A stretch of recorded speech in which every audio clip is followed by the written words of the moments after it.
আসসালামু আলাইকুম। এখন শুনবেন সংবাদ শিরোনাম।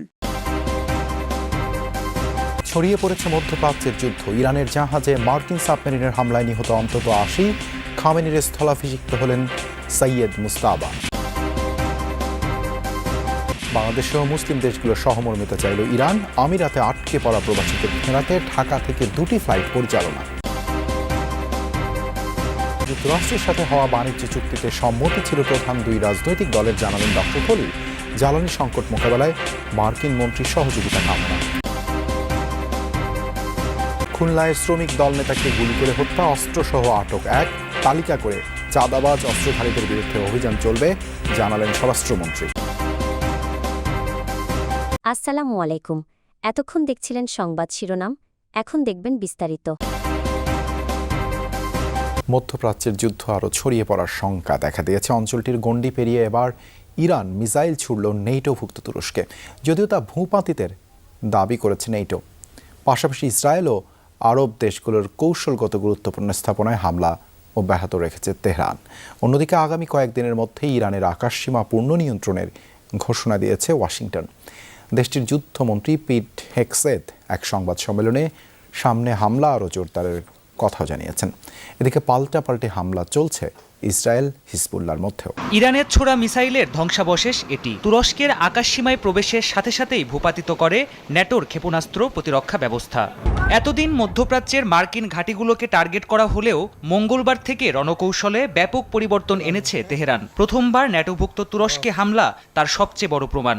এছাড়া টার্গেট করা হয়েছে মার্কিন দূতাবাস, সিআইএর স্টেশন আর কূটনৈতিক এলাকার মতো কৌশলগত গুরুত্বপূর্ণ অবস্থান। ব্যাপক পরিসরে ড্রোন আর মিসাইল হামলা হচ্ছে আরব আমিরাত, বাহরাইন আর কাতারের মতো মার্কিন মিত্র দেশগুলোই। রাতভর আরও কয়েক দফা হামলার হুঁশিয়ারি দিয়েছে আইআরজিসি। এদিকে ইরানের রাজধানী তেহরানে নতুন করে কয়েক দফা বিমান হামলা চালিয়েছে যুক্তরাষ্ট্র ইসরায়েলের যৌথ বাহিনী। গুড়িয়ে দেওয়া হয়েছে সর্বোচ্চ নেতা নির্বাচনের দায়িত্বে থাকা বিশেষজ্ঞ প্যানেলের কার্যালয়। এছাড়াও কোম, ইস্পাহান সহ বিভিন্ন শহরে অবিরাম হামলা চলছে। আগামী কয়েকদিনের মধ্যেই ইরানের আকাশসীমা সম্পূর্ণ নিয়ন্ত্রণে নেওয়া সম্ভব হবে বলে জানিয়েছেন মার্কিন যুদ্ধমন্ত্রী। মোতায়েন করা হবে অতিরিক্ত সেনা। We are only 4 days into this. যুদ্ধের মাত্র 4 দিন পেরিয়েছে। এরই মধ্যে পরিস্থিতি বদলাতে শুরু করেছে। আরও বেশি সেনা পাঠানো হচ্ছে। তবে তাড়াহুড়ো করছি না আমরা। কয়েকদিনের মধ্যে আমরা ইরানের আকাশসীমার পূর্ণ নিয়ন্ত্রণ নেব। প্রেসিডেন্ট ট্রাম্প বলেছেন, জয়ী হতে যতদিন সময় লাগে আমরা ততদিন সময় নেব। And as President Trump has said, we will take all the time we need. শুধু ইরানেই নয়, রীতিমতো যুদ্ধাবস্থা বিরাজ করছে লেবাননে। দেশটির দক্ষিণাঞ্চলে স্থল অভিযান চালাচ্ছে ইসরায়েলি বাহিনী। ব্যাপক বিমান হামলার মুখে রাজধানী বৈরুত। হিজবুল্লাহ ইসরায়েলের সামরিক ঘাঁটিসহ বিভিন্ন স্থাপনায় পাল্টা হামলা চালাচ্ছে। ভারত মহাসাগরের শ্রীলঙ্কা উপকূলে সাবমেরিন থেকে হামলা চালিয়ে ইরানের একটি যুদ্ধ জাহাজে ডুবিয়ে দিয়েছে যুক্তরাষ্ট্র। এতে কমপক্ষে ৮০ জন নিহত হয়েছে। ওয়াশিংটনের দাবি, দ্বিতীয় বিশ্বযুদ্ধের পর এটি প্রথম টর্পেডোর হামলায় শত্রুপক্ষের যুদ্ধ জাহাজ ডুবির ঘটনা।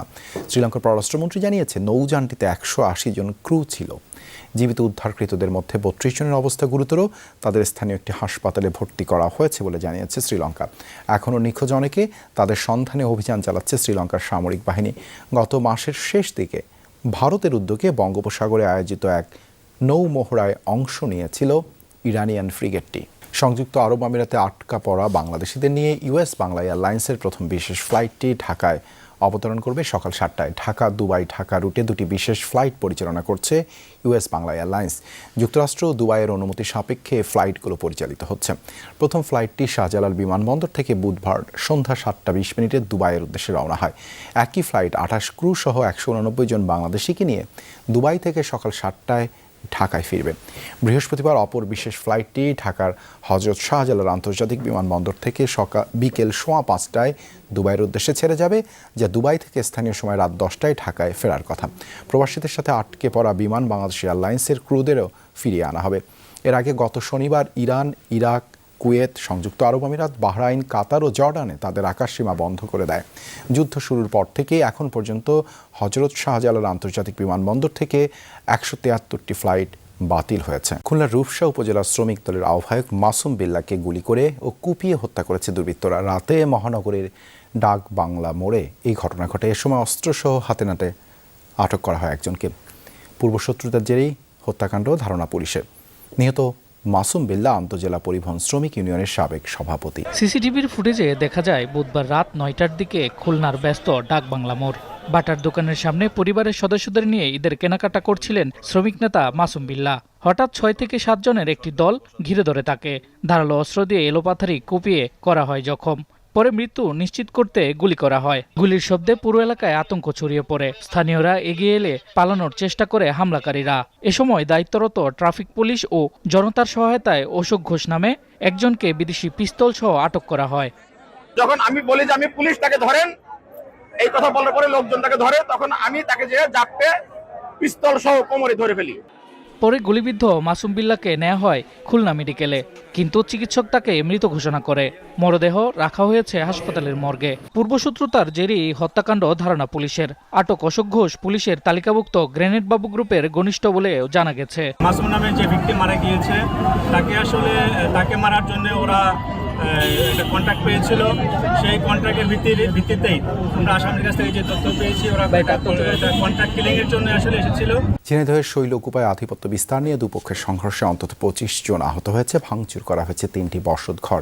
বুধবার রাতে উপজেলার হাকিমপুর গ্রামে ঘটনা ঘটে। পুলিশ জানায় ওই গ্রামের ইউনিয়ন বিএনপির সভাপতি বকুল বিশ্বাসের সমর্থকদের সাথে দীর্ঘদিন ধরেই স্বেচ্ছাসেবক দলের সভাপতি তরুণ বিশ্বাসের সমর্থকদের বিরোধ চলছিল। বুধবার সন্ধ্যায় দুপক্ষের সমর্থকদের বাকবিতণ্ডা হয়। এরই জের ধরে দুপক্ষের সংঘর্ষে জড়াইতে অন্তত ২৫ জন আহত হয়। ভাঙচুর করা হয়েছে 3টি বাড়িঘর। খবর পেয়ে পুলিশ ঘটনাস্থলে পৌঁছে পরিস্থিতি নিয়ন্ত্রণে আনে। আহতদের উদ্ধার করে শৈলকুপা উপজেলার স্বাস্থ্য কমপ্লেক্সে ভর্তি করা হয়েছে, তবে ঘটনায় কোনো মামলা হয়নি। সারা দেশে চাঁদাবাজ ও অবৈধ অস্ত্রধারীদের তালিকা করে অভিযান শুরুর কথা জানিয়েছেন স্বরাষ্ট্রমন্ত্রী সালাউদ্দিন আহমেদ। বুধবার ঢাকা মেট্রোপলিটন পুলিশের সদর দপ্তর পরিদর্শন করেন তিনি। বলেন, বিগত সরকারের মতো রাজনৈতিক কাজে ব্যবহৃত হবে না পুলিশ। নাগরিকদের নিরাপত্তার সেবা বৃদ্ধিতে দেন সংশ্লিষ্টদের তাগিদ। এছাড়াও জানান, ঢাকার যানজট নিরসনে করণীয় ঠিক করতে পদক্ষেপ নিয়েছে সরকার। পদস্থ কর্মকর্তারা তার উপরস্থ কর্মকর্তাদের ডিঙ্গিয়ে সরাসরি তার উপরস্থ কর্মকর্তাকে যোগাযোগ না করে দিয়ে, এটা বলা হয় চেইন অফ কমান্ড যেন ব্রেক না করে, আমরা চাঁদাবাজদের তালিকা প্রস্তুত করে সেই হিসাবে তাদেরকে আইনে আওতায় নিয়ে আসার ব্যবস্থা করব খুব শিগগির। যুক্তরাষ্ট্রের সাথে নির্বাচনের আগে সই হওয়া বাণিজ্য চুক্তি বাস্তবায়নে বাংলাদেশ সম্মত বলে জানিয়েছেন পররাষ্ট্রমন্ত্রী ডক্টর খলিলুর রহমান। দাবি, সরকারের সবার আগে বাংলাদেশ নীতির সাথে এই চুক্তি সাংঘর্ষিক নয়। জানান, অন্তর্বর্তী সরকারের শেষ সময় সই হওয়া এই চুক্তি নিয়ে বড় দুই দলের সম্মতি নিয়েছিল যুক্তরাষ্ট্র। ঢাকা সফররত মার্কিন সহকারী পররাষ্ট্রমন্ত্রী পল কাপুরের সাথে বৈঠকের পর তিনি আরও জানান, ঢাকা ওয়াশিংটন সামরিক সহযোগিতা নিয়ে কোনো আলোচনা হয়নি। যুক্তরাষ্ট্রের থাকা অবৈধ বাংলাদেশিদের ফেরানোর ব্যাপারেও আলোচনা হয়েছে খলিল পল কাপুর বৈঠকে। ইরান সহ মধ্যপ্রাচ্য পরিস্থিতি স্বাভাবিক করতে যুক্তরাষ্ট্রকে উদ্যোগের অনুরোধ জানিয়েছে বাংলাদেশ। এর আগে পররাষ্ট্র প্রতিমন্ত্রীর সঙ্গে সাক্ষাৎ করেন মার্কিন সহকারী পররাষ্ট্রমন্ত্রী।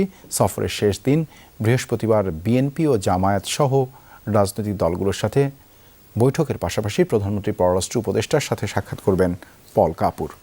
রেসিপ্রোকাল ট্রেড এগ্রিমেন্ট, সেটার ব্যাপারে উনি ইতিমধ্যে আশ্বস্ত হয়েছেন যে বাংলাদেশ সরকার এটার ইমপ্লিমেন্টেশন অব্যাহত রাখবে। ইউএস ট্রেড রিপ্রেজেন্টেটিভ আমাদের প্রধান দুটি দলের প্রধানের সঙ্গে নির্বাচনের আগেই কথা বলেছিলেন এবং তারাও এতে সম্মতি দিয়েছিলেন।